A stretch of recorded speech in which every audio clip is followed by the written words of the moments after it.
कल हम लोगों ने सर्कुलेटरी डिस्टरबेंस के बारे में पढ़ा था और शुरू किया था। आज हम लोग उसी को आगे कंटिन्यू करते हुए हम लोग देखते हैं थ्रोम्बोस। ठीक है, थ्रोम्बोसिस। थ्रोम्बोसिस में भी हमने टाइप्स पढ़ लिए थे, पेल थ्रोम्बोस, रेड थ्रोम्बोस और मिक्स थ्रोम्बोस, और डेफिनेशन पढ़ लिया था कि एक तरह से क्लॉट का फॉर्मेशन होना अनइंजर्ड वेसल्स पे या थ्रोम्बोटिक ऑक्लूजन होना क्या कहलाता है, थ्रोम्बोसिस कहलाता है। ठीक है, तो आगे हम लोग कंटिन्यू करते हैं। हम लोग ने यहाँ छोड़ा था बिरचोस ट्रायड में। ठीक है, तो बिरचोस ट्रायड हम देखते हैं। एक्चुअली विर्चो एक साइंटिस्ट थे, उन्होंने तीन फैक्टर दिए थे जिसको बोला गया, इन फैक्टर को प्री डिस्पोज थ्रोम्बस फैक्टर्स बोल सकते हैं। प्री डिस्पोज का मतलब है कि पूर्व निर्धारित फैक्टर जो पहले से ही फिक्स रहते हैं। ठीक है, तो पूर्व निर्धारित फैक्टर में पहला हम लोग देखते हैं एंडोथीलियल इंजरी। ठीक है, एंडोथीलियल इंजरी, अगर एंडोथीलियल इंजरी होती है तो क्यों होती है, कैसे होती है और उसके क्या क्या कारण हो सकते हैं। एंडोथेलियल इंजरी होने के कॉज बेसिकली मायोकार्डियल इन्फेक्शन। ठीक है, या वॉल्वुलाइटिस। वॉल्वुलाइटिस मतलब वॉल में इन्फ्लेमेशन होना वॉल्व चैम्बर्स में। आर्थरोस्क्लेरोसिस मतलब एक्सेसिव फैट का कलेक्शन हो जाना किसमें, आर्टरीज में। वेस्कुलरिटी मतलब वेसल्स में इन्फ्लामेशन हो जाना। हाइपरटेंशन, बीपी हाई होना।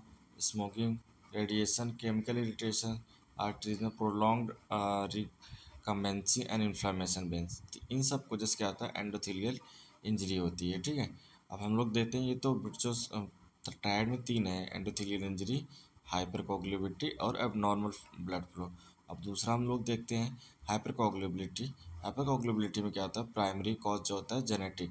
ठीक है, जेनेटिक से क्या होता है, पेरेंट्स से हम लोग ये फैक्टर्स क्या करते हैं, जो इसके एडवर्स फैक्टर्स हैं वो हम लोग कैरी कर ले आते हैं, तो उसका हम लोग को में भी होने का चांसेस ज़्यादा रहता है। ठीक है, तो प्राइमरी कॉजेस में जेनेटिक में देखें तो सेकेंडरी कॉज इसका एक्वायर्ड होता है। प्राइमरी जेनेटिक मतलब जेनेटिक भी हो सकता है, एक्वायर्ड मतलब हम लोग आफ्टर द बर्थ कहीं से एक्वायर कर सकते हैं किसी चीज़। High risk cause and low risk causes. ठीक है, तो इसमें हाइपरकोगुलेबिलिटी में हाई रिस्क और लो रिस्क कॉजेस भी हो सकते हैं। उसके बाद आता है हमारा abnormal blood flow. Abnormal blood flow में जो होता है, क्यों होता है, आर्थरोस्क्लेरोसिस की वजह से होता है, एनोरिज्म की वजह से होता है, डायलेटेड आर्टिया, atrial fibrillation, venous stasis, varicose veins, इनके वजह से ये हो सकता है। ठीक है, turbulence arteries and cardiac stasis मतलब वेंस। ठीक है, तो उसके बाद आता है तुम्हारा ये सब तीनों फैक्टर जो है मिलके क्या बना रहे हैं, थ्रोम्बोसिस बना रहे हैं। क्या बना रहे हैं, थ्रोम्बोसिस, थ्रोम्बस बना रहे हैं। तो ये बिरचोस के ट्रायड थे। अब आगे हम लोग एक एक ट्रायड के बारे में, एक एक बिरचो के जो फैक्टर दिए थे उसके बारे में हम लोग डीपली पढ़ेंगे।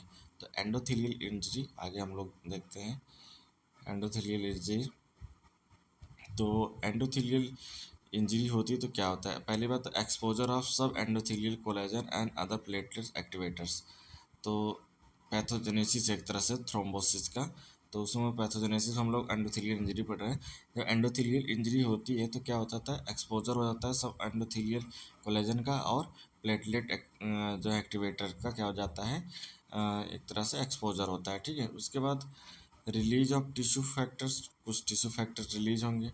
उसके बाद इंक्रीज प्रोकोगुलेंट फैक्टर्स। प्रोकोगुलेंट फैक्टर्स क्या होंगे, इंक्रीज होंगे, और डिक्रीज होंगे एंटीकोगुलेंट फैक्टर्स। प्रोकोगुलेंट फैक्टर्स जो हैं वो बढ़ जाएंगे, ज़्यादा हो जाएंगे, और एंटीकोगुलेंट जो है फैक्टर वो कम हो जाएंगे। अब ये तीनों मिलकर क्या करते हैं, platelet aggregation, activation of extensive clotting pathway. अब प्लेटलेट्स के जो एक्सटेंसिव क्लॉटिंग पाथवे हैं उसको क्या करते हैं, ये लोग एक्टिवेट करते हैं। अब उस एक्टिवेट हो जाएगा प्लेटलेट का एक्सटेंसिव पाथवे, तो क्या होगा, थ्रोम्बस फॉर्मेशन मतलब क्लॉट हो जाएगा ब्लड। ठीक, एक तरह से पैथोजेनेसिस थी। अब आगे देखते हैं, तो ये डायग्राम के थ्रू दिखाया गया है, वेसल इंजरी हुई है यहाँ पे। ठीक है, हीमोस्टेसिस मतलब ब्लड आके यहाँ पे ब्लीड हुआ। अब उसके बाद एक पहले यहाँ पे क्या हुआ, ट्रेक्टिंग एंड ट्रांसलोकेशन, तो ये ब्लड क्या हुआ, धीरे धीरे ट्रांसलोकेट हो रहे हैं, यहाँ आ रहे हैं। फिर उसके बाद एक्सपोज प्रोटीन और इंजर्ड साइड पे आ गए ये। ठीक है, फिर यहाँ पे एडेशन मतलब चिपके वो वहाँ पे अपना सरफेस से अपना अटैचमेंट बनाया उन्होंने, फिर स्प्रेडिंग धीरे धीरे फैल रहे हैं, ठीक। फिर स्प्रेडिंग के बाद क्या हुआ, स्टेबल एग्रीगेशन दिखाया इन्होंने, और उसका थ्रोम्बस फॉर्मेशन, अब धीरे धीरे क्लॉट होना शुरू कर रहे हैं। तो इस तरीके से क्या होता है, एंडोथेलियल इंजरी में थ्रोम्बस फॉर्म होता है। और आगे देखते हैं पैथोजेनेसिस ऑफ थ्रोम्बोसिस में अभी हम लोगों ने पढ़ा थ्रोम्बस में, ठीक है। एक थ्रोम्बस में क्या पढ़ा अभी हम लोगों ने, एक तरह से एंडोथेलियल इंजरी के थ्रू पढ़ा। अब हम लोग पढ़ेंगे abnormal blood flow, abnormal blood flow से कैसे थ्रोम्बस फॉर्मेशन होता है।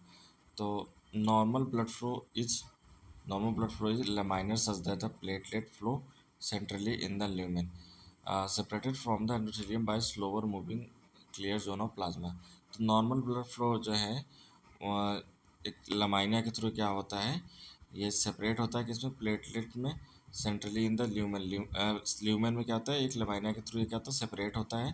किससे सेपरेट होता है, एंडोथेलियर से, ठीक है। जिसमें एक तरफ क्या होता है, स्लोअर ब्लड मूविंग होते हैं, मतलब स्लो फ्लो होता है ब्लड का, एक तरफ फास्ट ब्लड का फ्लो होता है, ठीक है। अब एबनॉर्मल ब्लड फ्लो में हम लोग देखते हैं turbulence and stretches disrupt the laminar flow bringing the platelets into contact with the endothelium. तो एबनॉर्मल ब्लड फ्लो क्या करेगा, डिस्टर्ब कर देगा, डिस्टर्ब कर देगा लमाइनर फ्लो को, जो लमाइना में फ्लो हो रहा है ब्लड का, उसको क्या करेगा, डिस्टर्ब कर देगा। और क्या उसके बाद क्या होगा, bringing the platelet into contact with the endothelium. अब उसके बाद क्या होगा, जो प्लेटलेट है एंडोथेलियम के कांटेक्ट में आ जाएगा। Next point, promote endothelial cell activation. Endothelial जो सेल एक्टिवेशन होता है उसको एबनॉर्मल ब्लड फ्लो क्या होता है, बढ़ा देगा, उसकी वजह से बढ़ जाएगा, ठीक है। फिर prevent the dilution of the activated clotting factor. अब जो क्लॉटिंग फैक्टर है उनका डाइल्यूशन करेगा, मतलब वो ज़्यादा होंगे तो उनको धीरे धीरे कम करेगा। किससे कम करेगा भाई, किसके थ्रू, फ्रेश फ्लोइंग ब्लड। अब नया ब्लड क्या होगा, उसमें फ्लो होगा, उसके थ्रू क्या होगा, डाइल्यूशन होने लगेगा इसका, क्लॉटिंग फैक्टर्स जो होंगे। उसके बाद क्या है, retard the inflow, retard the inflow clotting factor inhibitor, retard the inflow clotting factor in fact. तो इनफ्लो को क्या करता है, रिटार्ड रिड्यूस कर देता है, जिससे क्लॉटिंग फैक्टर्स क्या होते, इनहिबिटर्स क्या होते हैं वो भी कम हो जाते हैं। और लास्ट में क्या जब बन जाता है, थ्रोम्बस बन जाता है, क्लॉट बन जाता है वहाँ पे। तो यहाँ हम लोग डायग्राम में देख सकते हैं, देखो iliac artery aneurysm with laminated thrombus, laminated thrombus की वजह से देखो इलियक आर्टरी में क्या हो रखा है, एक तरह से थ्रोम्बस फॉर्मेशन हो गया है, ठीक है। Left arterial mural thrombus in case of rheumatic mitral valve, ये मिट्रल वॉल में ये जो वाइट कलर का दिखा है ये स्टोनिसिस हो रखा है, एक तरह से थ्रोम्बस फॉर्म हुआ है, ब्लड वहाँ पे क्लॉट हो गया है। आगे देखते हैं, थर्ड हाइपर कोगुलेबिलिटी। अब हम लोगों ने दो पढ़ लिया, एबनॉर्मल ब्लड फ्लो हो गया। अब हाइपर कोगुलेबिलिटी में देखते हैं, it is any alteration of the coagulation pathway that predispose the thrombus. तो एक तरह से क्या है, कोगुलेशन का, कोगुलेशन में चेंजेस आना, और ये प्रीडो मतलब पूर्व निर्धारित, एक पहले से ही डिसाइडेड क्या है, पूर्व निर्धारित ही थ्रोम्बोसिस होता है, मतलब पहले से ही फिक्स रहता है कि इसमें चेंजेस आएंगे और कोगुलेशन होगा, ठीक है। तो प्राइमरी और सेकेंडरी दो तरह का बताया था पहले हमने वहाँ पे। प्राइमरी में तुम्हारा जेनेटिक फैक्टर होता है, जेनेटिक्स में, दूसरा एक्वायर्ड, हम लोग कहीं से किसी से एक्वायर कर रहे हैं। तो फैक्टर 5 होगा इसमें जो म्यूटेशन का काम करेगा, प्रोथ्रोम्बिन म्यूटेशन और anti thrombin 3 deficiency, protein C और एच डिफिशियंसी, इनकी वजह से क्या होता है, जेनेटिक हाइपरकोगुलेबिलिटी होती है। सेकेंडरी एक्वायर्ड में क्या होता है, अकॉर्ड प्रोलॉन्ग बेड रेस्ट और इमोबिलाइजेशन, ज़्यादा देर तक अगर मतलब प्रोलॉन्ग मतलब बहुत कई महीनों सालों तक अगर कोई बेड रेस्ट पे है तो एक्वायर्ड हो सकता है। मोबिलाइजेशन नहीं कर रहा, मतलब मूवमेंट नहीं कर रहा कोई, मायोकार्डियल इन्फेक्शन भी कॉज बना सकता है किसका, एक्वायर्ड, एक्वायर्ड हाइपरकोगुलेबिलिटी का। टिश्यू डैमेज की वजह से cancer, prostatic, cardiopulmonary arterial fibrillation, hyper hyperestrogenic states और सिकल सेल एनीमिया, स्मोकिंग और सिस्टमिक लंपस एर्थमाइटोसिस भी क्या करता है, कॉज करेगा सेकेंडरी हाइपरकोगुलेबिलिटी को। आगे देखते हैं, मॉर्फोलॉजी देखते हैं थ्रोम्बोसिस का, ठीक है, क्या कैसे मॉर्फोलॉजी, क्या स्ट्रक्चर होता है उसका। थ्रोम्बाई में डेवलप एनीवेयर, कहीं भी डेवलप सकता है, थ्रोम्बाई कहीं भी डेवलप हो सकता है, ठीक है। कहाँ पे कार्डियोवैस्कुलर सिस्टम जैसे आर्ट आर्टरीज वेन्स और कैपिलरीज इन जगहों कहीं भी डेवलप हो सकता है। They are variable in size and shape depending on the site of origin and the cause of their development. तो इनका जो साइज और शेप होता है वो डिपेंड करता है कि कौन से साइट पे इनका ओरिजिन हुआ और कहाँ पे ये डेवलप हो रहे हैं। ठीक है। तो an area of attachment to the underlying vessels और heart wall frequently forms the site of origin characteristic of the thrombi. कुल मिला के वही जो साइट ऑफ ओरिजिन होता है थ्रोम्बस का, कहाँ से थ्रोम्बस फॉर्म हुआ है, वो क्या करता है, कैरेक्टर बताता है किसका, थ्रोम्बाई का, कि थ्रोम्बाई की क्या शेप है क्या साइज है। आगे देखते हैं आर्टेरियल और कार्डियल थ्रोम्बाई देखेंगे और वेनस थ्रोम्बाई में क्या डिफरेंस। ठीक है। तो आर्टेरियल में क्या होगा, they are usually begin at the site of endothelial, ये most of the endothelial layer में शुरू होते हैं। टर्बुलेंस, ठीक है, और क्या है, टर्बुलेंस फॉर्म्स ऑफ इंजीरियर वेस्कुलाइटिस थ्रोम्बा। तो एर्थ्रोस्क्लेरोटिक प्लेक्स इन सब को जैसे क्या होता है, ये आर्टरीज में, आर्टरी एंडोथेलियल लेयर में डेवलप होते हैं। ठीक है। दूसरा, they tend to grow in retrograde direction from the point of attachment. तो जहाँ इनका अटैचमेंट होता है, पॉइंट ऑफ अटैचमेंट, उसके अपोजिट डायरेक्शन में क्या करते हैं, रेट्रोग्रेड डायरेक्शन, मतलब ये क्या होता है, ग्रो होता है। They are firmly attached to the injured endothelium. Firmly, firmly मतलब थोड़ा सॉलिडली या क्या बोलते हैं स्ट्रांगली, क्या होता है, अटैच्ड होते हैं कहाँ, एंडोथेलियम इंजरी प्लेस वाले पे। ठीक है। They are pale and composed platelets fibrin. पीले रंग के होते हैं, कंपोज प्लेटलेट्स आरबीसी ल्यूकोसाइट और फिब्रिन आते हैं इसके अंदर। अब वही हम देखते हैं वेनस थ्रोम्बाई, अगर वेनस में जो थ्रोम्बस बन रहा है उसमें क्या डिफरेंट है। They are characteristically occur in site of stasis. Stasis site में होते हैं most of the, they extend in direction of blood flow that is toward the heart. तो इनका जो ग्रो होता है, जिस साइड ब्लड फ्लो हो रहा है, डायरेक्शन है जो ब्लड का, उस साइड में क्या होते हैं, ग्रो करते हैं। The propagating tail may not be well attached and is prone to fragment creating an embolus. तो इनका जो अटैचमेंट होता है, जो टेल होता है, प्रॉपर अटैच नहीं होता है स्ट्रांगली। तो ये कई बार क्या होता है, ये एम्बुलस का भी फॉर्म ले लेते हैं, मतलब वहाँ से डिस्टर्ब जाते हैं और ब्लड के साथ क्या करते हैं, फ्लो करने लगते हैं। They are either of mixed or red type. ये मोस्ट मतलब ज़्यादातर रेड कलर के दिखाई देते हैं, जिसमें कि तुम्हारा आरबीसी सेल्स आता है। ठीक है। तो वेनस और आर्टेरियल में हमने डिफरेंस पढ़ लिया। अब आगे हम लोग देखते हैं वेनस थ्रोम्बोसिस में। आगे वेनस थ्रोम्बोसिस में क्या है, दो तरह का होता है वैसे।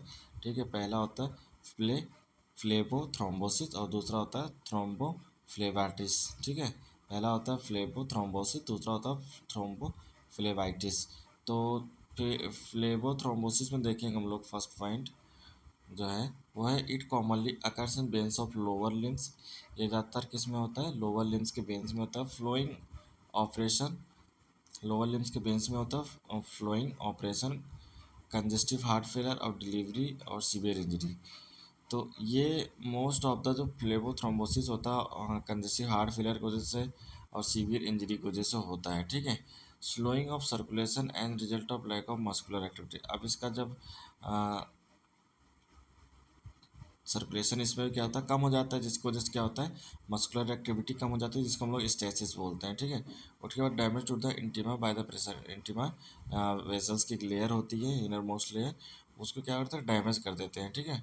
तो उससे क्या होता है, तो काफ मसल में क्या हो जाता है, प्रॉपर ड्रेन नहीं हो पाता, एंडोथेलियल इंजरी जिसे बोलते हैं हम लोग। प्रॉपर ब्लड क्या है, ड्रेन नहीं हो पाता, ऊपर नहीं आ पाता है। ठीक। तो आगे देखते हैं, increase number and adhesiveness of the platelet. और प्लेटलेट्स का नंबर बढ़ जाता है और जो कांटेक्ट मतलब जहाँ से अटैच्ड होते हैं, एडिसिविनेस के भी नंबर्स बढ़ जाते हैं, जिसे हम लोग हाइपर कोगुलेटिविटी बोलते हैं। हम लोग देखते हैं थ्रोम्बोफ्लेबाइटिस में क्या होता है, it results from damage of endothelium. ये एंडोथेलियम के डैमेज की वजह से क्या होता है, इन्फ्लेमेशन कॉज कर देता है वेन में, और बैक्टीरियल और नॉन बैक्टीरियल इन्फ्लेमेशन हो सकता है। ठीक है। सेप्टिक और बैक्टीरियल थ्रोम्बोफ्लेबाइटिस। सेप्टिक और बैक्टीरियल को जैसे होगा थ्रोम्बोफ्लेबाइटिस, उसके बारे में देखते हैं। The thrombus is invaded bye micro organ from the vessel wall then become fragmented and circulate in blood stream as septic employ to form a pneumatic abscess whenever they settle. तो ये thrombus जो होते हैं invaded मतलब migrate organs के through क्या होते हैं वेसल्स में अटैच होते हैं और बाद में क्या होते हैं फ्रेगमेंट में तो टूट जाते हैं और ब्लड स्ट्रीम में क्या होते हैं फ्लो करने लगते हैं साथ में एम्प्लॉय के फॉर्म में, ठीक है, जिसको कहते हैं ये एब्सेस भी फॉर्म कर सकते हैं जब वो सेटल होते हैं जहाँ पे वहाँ पे क्या करते हैं एब्सेस फॉर्म करते हैं, ठीक है। Non septic non bacterial thrombophlebitis which is induced by ionising radiation और केमिकल्स, ठीक है। नॉन सेप्टिक वाले जो होते हैं वो आयनाइज रेडिएशन और केमिकल की वजह से क्या होते हैं ये डेवलप होते हैं। आगे देखते हैं वेनस थ्रोम्बोसिस। तो वेनस थ्रोम्बोसिस में हम लोग आगे देखते हैं तो स्टेसिस की वजह से क्या होता है हाइपरकोगुलेबिलिटी और एंडोथेलियल इंजरी होती है, ठीक है। ड्यू टू द स्टेसिस हाइपरकोगुलेबिलिटी और एंडोथेलियल इंजरी होती है। तो वही दिखाया गया है रेड ब्लड सेल और वॉल्व, ये काफ मसल है फॉर एग्जांपल वॉल्व, ठीक है। ब्लड क्लॉट्स फॉर्मिंग ब्लड को फॉर्म हो रहा है, ठीक है। क्रॉस सेक्शन ऑफ वेन, तो ये वॉल से क्या होता है क्रॉस सेक्शन कैसे क्रॉस कर रहे हैं, ठीक है। और जब क्रॉस प्रॉपर नहीं कर पाते प्रेशर एक्स्ट्रा क्रिएट करते हैं जिसकी वजह से क्या होता है एंडोथेलियल इंजरी होती है। तो ये वेनस थ्रोम्बोसिस का हम लोग एक वो देखते हैं हाइपरकोगुलेबिलिटी का एग्जांपल। तो हमने हाइपरकोगुलेबिलिटी पढ़ा था अल्ट्रेशन होता है कोगुलेशन में, ठीक है, जिसे हम प्रीडी डिस्पोज थ्रोम्बोसिस बोलते हैं। Solan and painful dusky red left lower limb है और ये क्या है case of deep venous thrombosis DVT जिसको बोलते हैं सफरिंग फ्रॉम सिस्टमिक लंपस, ठीक है। देखो इसमें क्या सूजन है पेनफुल है, ठीक है, लाल हो रखा है। इसमें क्या है ये थोड़ा सा सूजन तो नहीं है इसमें लेकिन मसल वेस्टिंग टाइप लग रही है डीवीटी। इसमें क्या होता है जो काफ मसल्स की वॉल्व होती हैं वो फंक्शन लेस हो जाती है मतलब प्रॉपर फंक्शन नहीं कर पाती हैं जिसकी वजह से क्या होता है वहाँ पे फ्लूइड एक्युमुलेशन एडिमा कॉज हो सकता है पेन हो सकता है और रेडनेस भी हो सकता है, ठीक है। आगे कंटिन्यू करते हैं नेक्स्ट स्लाइड पे माइग्रेटरी थ्रोम्बोफ्लेबाइटिस, ठीक है, जिसको हम लोग ट्राउसी सिंड्रोम भी बोलते हैं। disseminated disseminated cancer or certain types of malignancy as pancreatic carcinoma are sometimes associated with repeated attacks or multiple venous thrombosis at different and changing sites due to the procoagulant factor formed by cancer cells।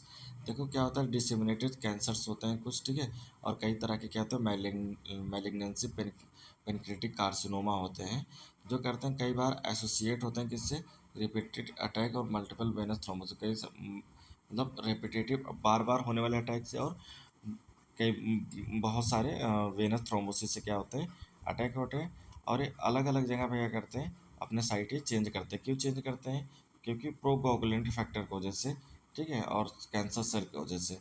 This refer to a migratory thrombophlebitis.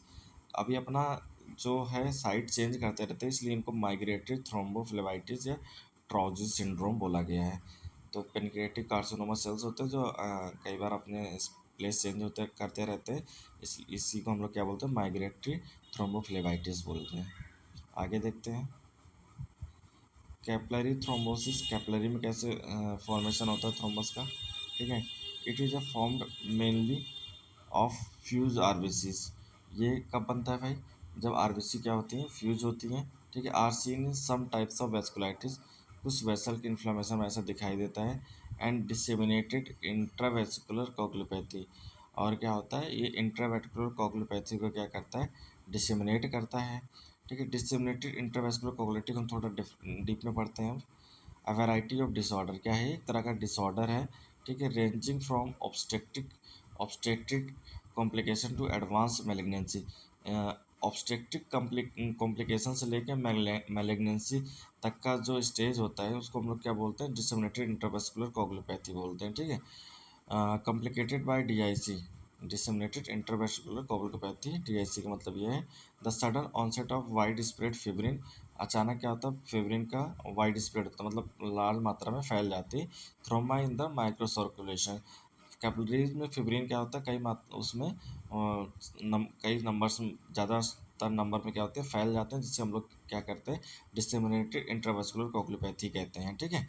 With the development of the multiple thrombi, बहुत सारे thrombi के development के साथ ऐसा होता है, देर से rapid concurrent, वहाँ पे क्या होता है, रेपिड बहुत तेज़ क्या होता है, कंजप्शन ऑफ प्लेटलेट, प्लेट्स का कंजप्शन होता है, और कोगुलेशन प्रोटीन का भी क्या होता है, बहुत तेज़ से क्या होता है, कंजप्शन होता है। इसको हम लोग कंजक्शन कोगुलोपैथी इसलिए बोलते हैं, ठीक है। एट द सेम टाइम, इसी सेम टाइप पे क्या होता है, फिब्रिनोलिटिक मैकेनिज्म क्या होते हैं, एक्टिवेट हो जाते हैं, और उसके रिजल्ट में क्या होता है, थ्रोम्बोटिक डिसऑर्डर स्टार्टिंग में, initially thrombotic disorder can involve into serious bleeding. इसकी वजह से क्या होता है, स्टार्टिंग में ही या तुरंत ये पहली स्टेज पे बहुत तगड़ी ब्लीडिंग होने लगती है, ठीक है, जिससे हम लोग थ्रोम्बोटिक डिसऑर्डर के इन्वॉल्वेशन से हम जानते हैं कि उसकी वजह से ऐसा सीरियस ब्लीडिंग होने लगती है।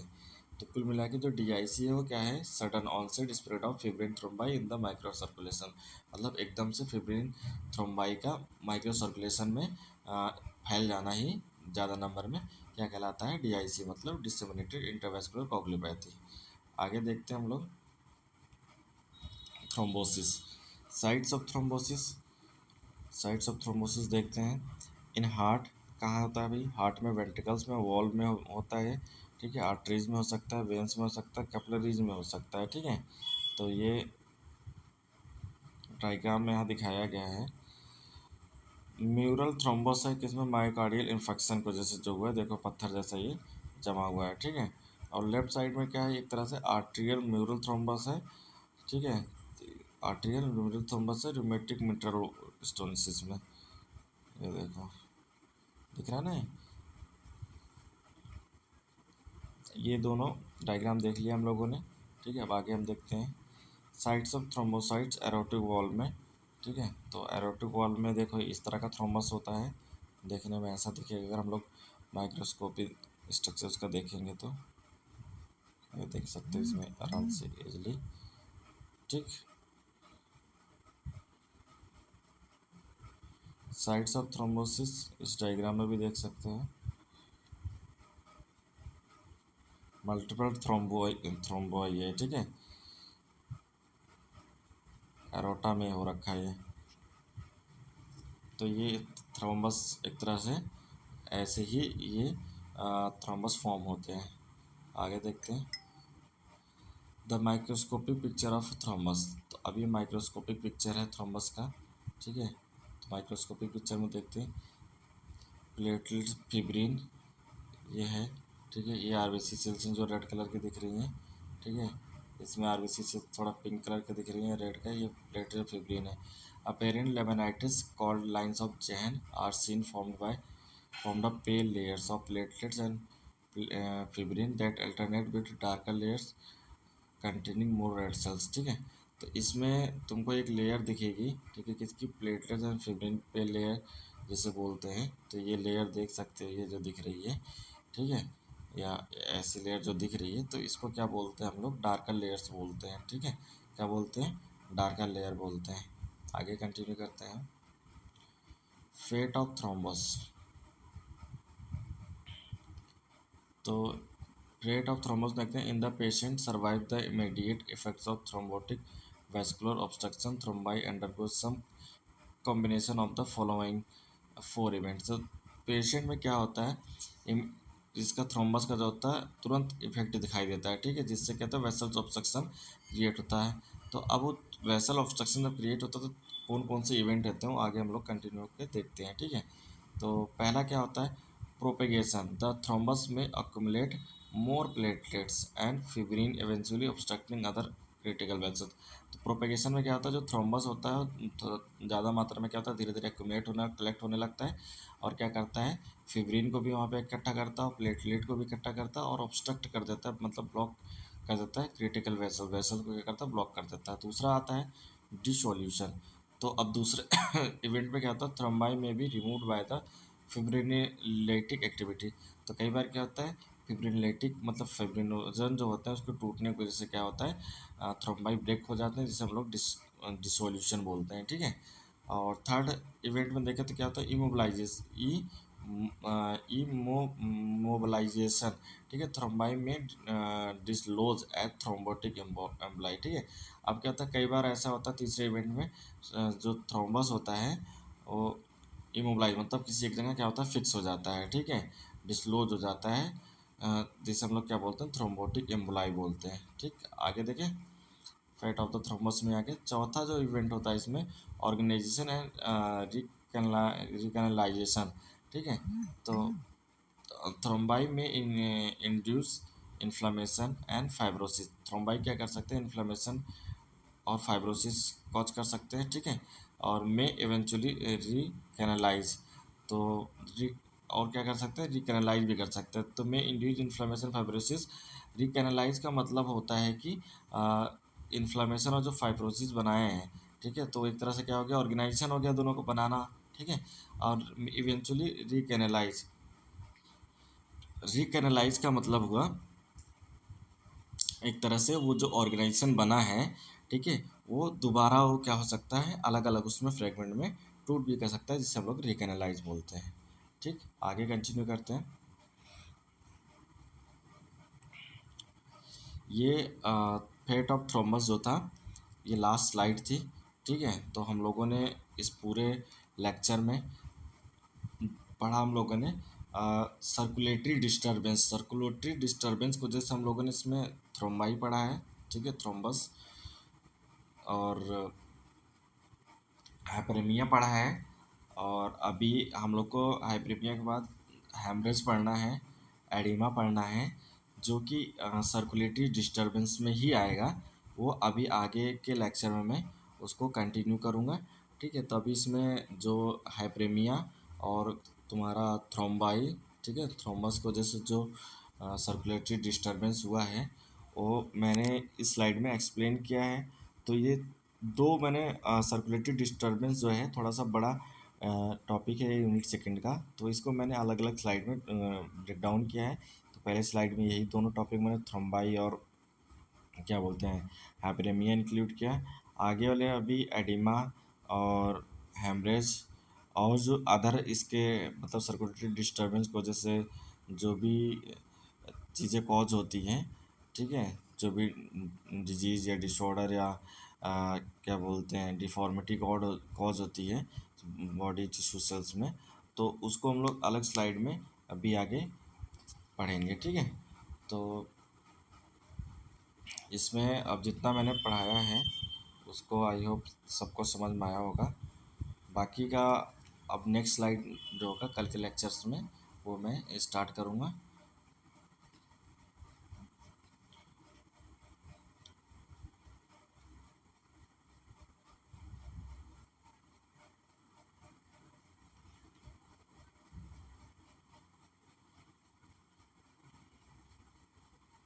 सर्कुलेटरी डिस्टर्बेंस को नॉर्मल फ्लूइड होमोस्टेसिस और नॉर्मल फ्लूइड होमोस्टेसिस जो पढ़ा था ये यहाँ से अपना अच्छे से पढ़ लेना बाकी के